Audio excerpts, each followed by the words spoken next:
Jesus calms a storm in Luke 8 verses 22 to 25. Now it happened, on a certain day, that he got into a boat with his disciples.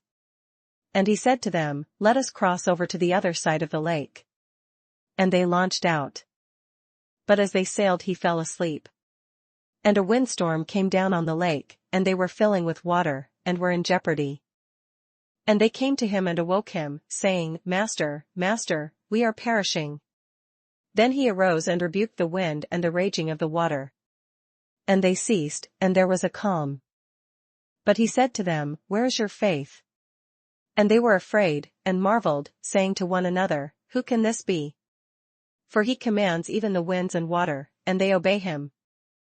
Jesus calms a storm in Mark 4 verses 35 to 41. On the same day, when evening had come, he said to them, "Let us cross over to the other side."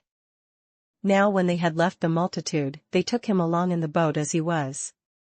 And other little boats were also with him.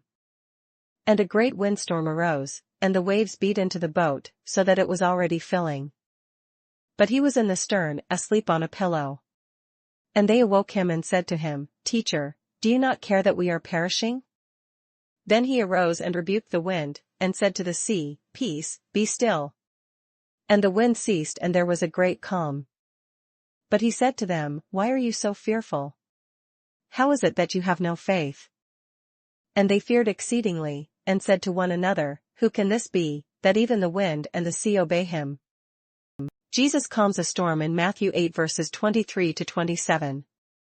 Now when he got into a boat, his disciples followed him.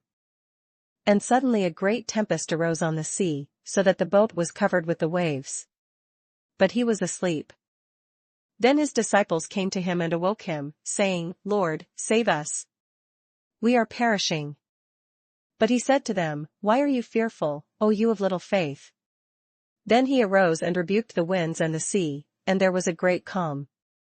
So the men marveled, saying, "Who can this be, that even the winds and the sea obey him?"